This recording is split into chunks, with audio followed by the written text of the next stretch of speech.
ہر طرح کی news update کے لیے جرنلزم ٹوڈے چینل کو سبسکرائب کریں اور بیل آئیکن کو دبانا نہ بھولیں۔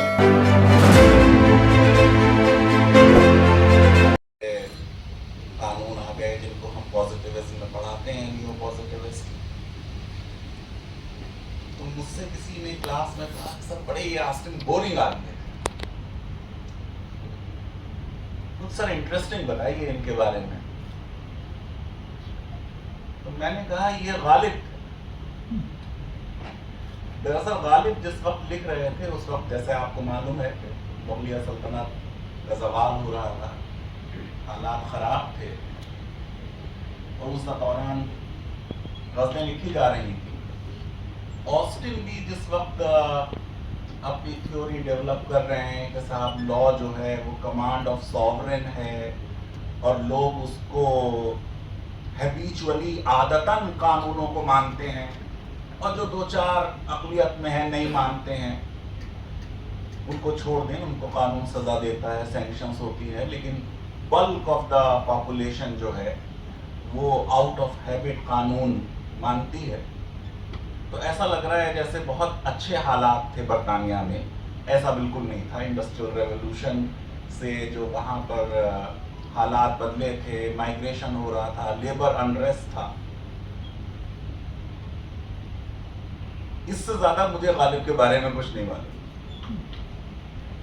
فخر الدین علی احمد صاحب کے بارے میں ظاہر ہے کہ تھوڑا بہت جو کچھ پڑھا، زیادہ تر ان کی تنقید، لیکن میرے بچپن کی ایک یاد ان سے ایسی جڑی ہوئی ہے کہ ہم بہت چھوٹے تھے جب آپ کو معلوم ہے کہ ملیشیا گئے ہوئے تھے اور واپس آئے، اور اچانک پھر انتقال ہو گیا۔ تو ہماری جو دادی تھیں انہوں نے یہ کہا کہ دیکھو اتنا نیک آدمی تھا، اور جمعے کے دن اس کا انتقال ہوا، لیکن یہ کتنا برا سسٹم ہے کہ اس کو دفن کیا جائے گا سنڈے کے دن۔ اب ظاہر ہے کہ وہ ہیڈ آف دا اسٹیٹ تھے تمام، تو انہوں نے کہا ہماری فیملی میں کوئی اتنا بڑا آدمی نہ بن گیا۔ اور پھر مجھے یاد ہے کہ میری والدہ صاحبہ وہ سن رہی تھی ریڈیو پر جو ان کے آخری جرنی کی، اس زمانے میں کمنٹری آتی تھی، تب تک ٹی وی وغیرہ تو نہیں تھا۔ ادریس صاحب نے زیادہ تر وہ باتیں فخر الدین صاحب کے بارے میں بتا دیں جو عام طور سے کہی جاتی ہیں، تو ظاہر ہے کہ ان کو دوبارہ سے بولنے سے کوئی مقصد حاصل نہیں ہوگا۔ لیکن ایک چیز جو مجھ کو بہت کہیں پہ اسٹرائک کرتی ہے کہ ایک تو جو پہلی حکومت بن رہی ہے 1937 میں، آپ کو معلوم ہے گورنمنٹ آف انڈیا ایکٹ کے تحت کئی اسٹیٹس میں بنی، اس میں فائنانس منسٹر آسام میں بنے، اور پھر آزادی کے بعد بھی کئی سالوں تک آسام میں فائنانس منسٹر رہے، اور جو بجٹ پیش کیا 1939 اور 40 میں، اس میں ایگریکلچر انکم ٹیکس پروپوز کیا، جو میں سمجھتا ہوں کہ اس زمانے کے لیے ایک بڑی چیز تھا۔ پھر جسٹس چھاگلا کو منسٹری آف ایجوکیشن میں سکسیڈ کیا ایز ایجوکیشن منسٹر۔ الیکشن کا زمانہ ہے، الیکٹورل بانڈ پہ ابھی آپ نے دیکھا کہ سپریم کورٹ کا بڑا اہم فیصلہ آیا۔ 1969 میں فخر الدین صاحب نے بل انٹروڈیوس کیا پارلیمنٹ میں to ban corporate funding of political parties. کتنی بڑی چیز تھی آپ سوچیے، کہ وہ اتنا سکسیسفل نہیں ہوا، وہ ایک الگ کہانی ہے، لیکن یہ کہ میں سمجھتا ہوں کہ یہ ایک بہت بڑا ان کا اسٹیپ تھا، کنٹریبیوشن تھا۔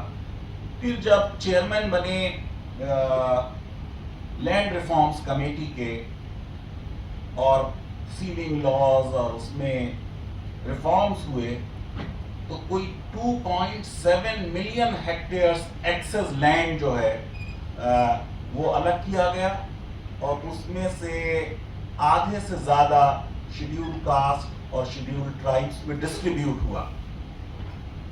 ایمرجنسی کو لے کے ظاہر ہے کہ کارٹون بھی بنا جس کا بڑا ذکر ہے، اور 39th امینڈمنٹ پر منظوری دینے پر بھی بڑا کرٹیسزم ہے۔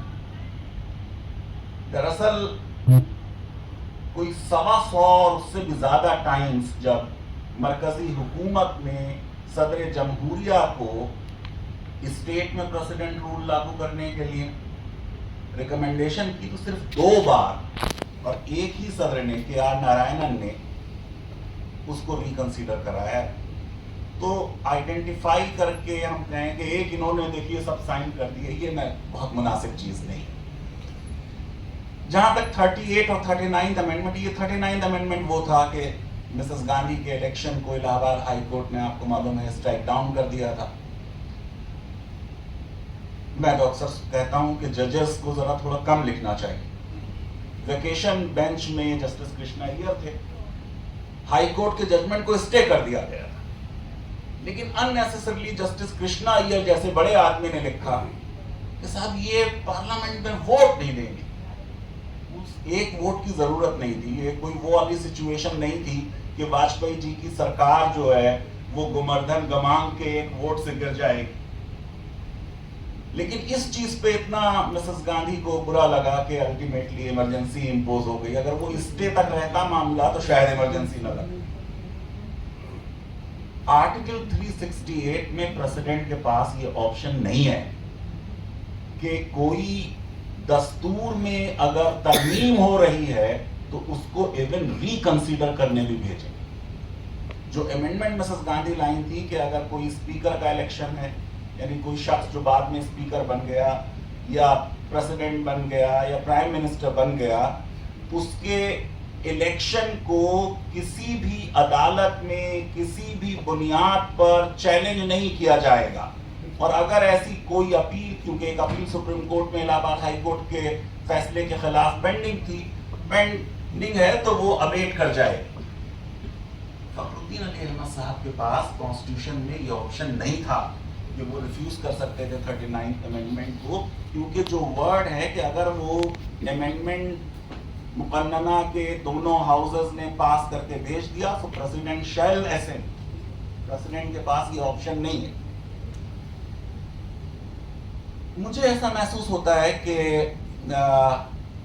ہم لوگوں نے تھوڑا ذرا زیادتی کی ہے پریزیڈنٹ فخر الدین علی احمد کو ایسس کرنے میں، اور یہ کوئی اچھی چیز نہیں ہے. میں اپنے خراج تحسین ظاہر پیش کرنا چاہتا ہوں. میں نے 3 موضوع سجیسٹ کیے تھے، جس میں سے غالب انسٹیٹیوٹ نے اور ادریس صاحب اور قدوائی صاحب اور جسٹس بدر الریز نے اس کو پک کیا، ڈائیورسٹی مینجمنٹ کو. کیوں اس ٹاپک پہ آج بات ہونی چاہیے؟ مجھے لگتا ہے کہ پہلی بار کسی بھی الیکشن میں حزب مخالف بھی اور رولنگ جماعت بھی دستور کی بہت بات کرتے ہیں. تو دستور جو ہے وہ ایک الیکشن کا ایشو ہے، اور عجیب چیز ہے کہ اس دستور میں بنیادی طور پر اقلیتوں کو لے کر بات ہو رہی ہے. آزادی سے پہلے ایس سیز اور ایس ٹیز جو اوریجنلی ڈپریس کلاسز کہلاتے تھے، بعد میں 35 کے بعد ان کو ہم شیڈیول کاسٹ کہنے لگے. ڈپریس کلاسز بھی اقلیت مانے جاتے تھے. یہ الگ بات ہے کہ دستور آنے کے بعد ان کو اقلیت نہیں مانا گیا، لیکن ان کے لیے ریزرویشن کیا گیا، اور جن کو اقلیت مانا گیا ان کو بڑا لمیٹڈ پروٹیکشن دیا گیا، کیونکہ اس بیچ ملک کی تقسیم بھی ہو گئی. منموہن سنگھ کا اسٹیٹمنٹ بار بار پولیٹیکل لیڈرشپ الیکشن میں یاد کر رہی ہے، کوٹ کر رہی ہے. ویسا ہی ایک اسٹیٹمنٹ میں ابھی جواہر لال نہرو کا آپ کے سامنے پڑھوں گا. یہ ڈائیورسٹی کیا ہے؟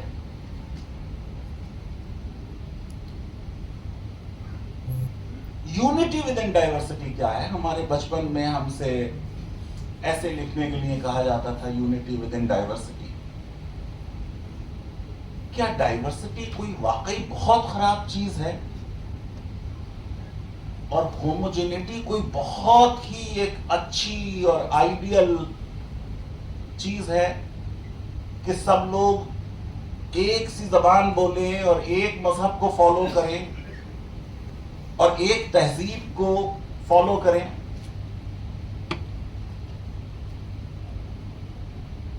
اور ملکوں نے اپنی ڈائیورسٹی کو کس طریقے سے مینیج کیا. ہمارے اپنے دستور نے ڈائیورسٹی کو کیسے دیکھا.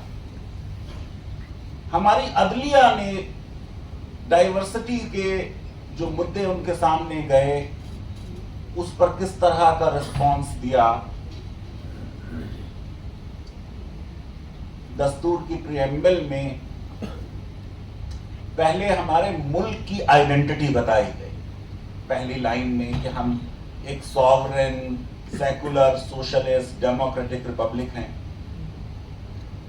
پھر ہمارے شہریوں کے انلائٹنمنٹس بتائے گئے کہ یہ ان کے انٹائٹلمنٹس ہیں کہ justice social economic and political ہو انہیں, liberty of thought belief and worship ہو, ایکوالٹی آف اسٹیٹس ہو اور ایکوالٹی آف اپارچونٹی ہو اور ڈگنیٹی آف انڈیویجول ہو, ہر فرد اہم ہے. اور اگر یہ سب ہوگا تو ہم اس مقصد کو حاصل کر لیں گے جو فریٹرنٹی ہے, جس کی اکثر کم بات ہوئی ہے. فریٹرنٹی ڈائیورسٹی کو پرزرو کرنے سے حاصل ہوتی ہے, اسیمیلیشن سے حاصل نہیں ہوتی. یونٹی کا تصور ڈائیورسٹی کے بنا ناممکن ہے. ہمارے اپنے وزیر اعظم ڈائیورسٹی کو بڑی اہمیت دیتے ہیں. پرائم منسٹر مودی نے 2 مئی 2022 کو بولا, inclusiveness and cultural diversity is the power of the Indian community. 15 اگست پچھلے سال بولا, demography, democracy and diversity have the potential to realize the dreams of the country. جو ڈائیورسٹی کا مسئلہ ہے, یا جیسے عام زبان میں اقلیتوں کے مسائل ہیں یا ان کے حقوق ہیں, ان کی نیشنل اور انٹرنیشنل لیول پر ہمیشہ اہمیت رہی. لیکن اس مسئلے پر بحث جمہوریت میں ہی ممکن ہے, کیونکہ جمہوریت میں ہی صرف نمبرز کاؤنٹ ہوں گے, اور جس کے پاس تعداد کم ہوگی وہ مارجنلائز فیل کرے گا اور پاور لیس ہوگا, اور اس کو ہی تحفظ کی ضرورت ہوگی. اس لیے ان اسلامک ممالک میں جہاں منارکی ہے اور بادشاہت ہے, ظاہر ہے کہ آپ اقلیتوں کے حقوق اور ڈائیورسٹی مینجمنٹ کی بات نہیں کر سکتے. تو بیسیکلی جو ڈائیورسٹی کا مدعا ہے وہ جمہوریت کا مدعا ہے. میں اس کو سیکولرزم کے مدعے کی طرح نہیں دیکھتا. لارڈ ایکٹن کا ایک مشہور کوٹ آپ کے سامنے پڑھتا ہوں. If we take the establishment of liberty for the realization of duties to be the end of civil society, we must conclude that those states are substantially the most perfect, include various distinct nationalities without oppressing them. Those in whose no mixture of races has occurred are imperfect, and those in which its effect have disappeared are decrepit. A state which is incompetent to satisfy different races condemn itself. A state which labors to neutralize, absorb, or to expel them destroys its own vitality. A state which does not include them is destitute of their chief basis of self-government. اگر اقلیتوں کے حقوق کا تحفظ نہیں وہ state perfect state نہیں. اس کا chief basis of self government ختم ہو گیا ہے. اس لیے میری ناقص رائے میں ڈائیورسٹی مینجمنٹ یا اقلیتوں کے حقوق کوئی کمیونل ورسس سیکولرزم ڈیبیٹ کا حصہ نہیں. ان کو تو تھیوریٹیکل فیلڈ آف جمہوریت میں، ایکوالٹی میں، مساوات میں اور حقوق میں دیکھا جائے. میں سمجھتا ہوں کہ اقلیتوں کے حقوق بیسیکلی ہماری انڈرسٹینڈنگ جو جمہوریت کے بارے میں ہے اس کو ریفلیکٹ کرتے ہیں. 2020 کا زمانہ ہے، اتنا پیشنس نہیں ہے لوگوں میں کہ آدھا گھنٹہ یا 35 منٹ ویٹ کر پائیں کہ میں کیا کہنے والا ہوں، کیا میرا کنکلوژن نکلنے والا ہے آج کے اس لیکچر سے. تو یہی بتا دیتا، اگر ڈائیورسٹی کو مس مینج کیا گیا، اکوموڈیٹ نہیں کیا گیا، تو دنیا کی تاریخ یہ بتاتی ہے کہ بربادی ہمارا مقدر ہے. یہ کئی ملکوں میں دیکھیں تو اس بنا پہ جنگیں ہوئی. First world war, second world war minority question پر ہوئی. اپیزمنٹ کی بات اینٹی ڈائیورسٹی ہے.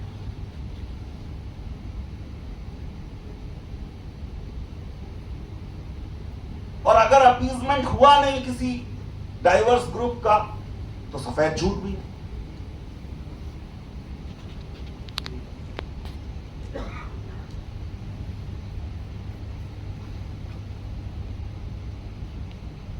کیا مائنورٹیز کو اپنی ڈائیورس تہذیب کا تحفظ کرنے کا حق اپیزمنٹ ہے؟ کیا ان کو ایک شہری ہونے کے وجہ سے مساوات کا حق اپیزمنٹ ہے؟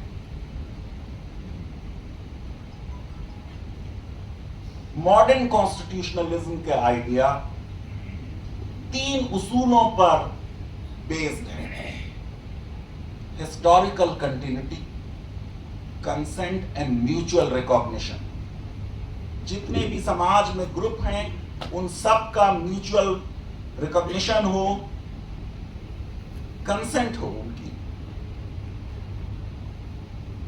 فرانس کو دیکھیں، 1789 کہا گیا one must refuse everything to the Jews as a nation and accord everything to Jews as individuals.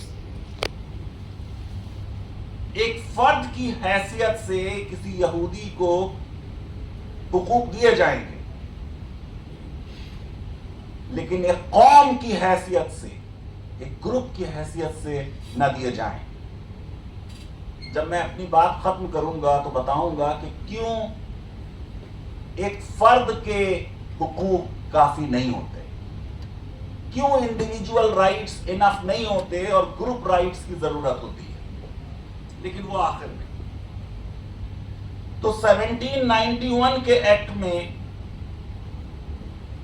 Jews کی کارپوریٹ لائف کو کنٹرول کرنے کی کوشش کی. آن دا کنٹریری اگر امریکہ جائیں تو جارج واشنگٹن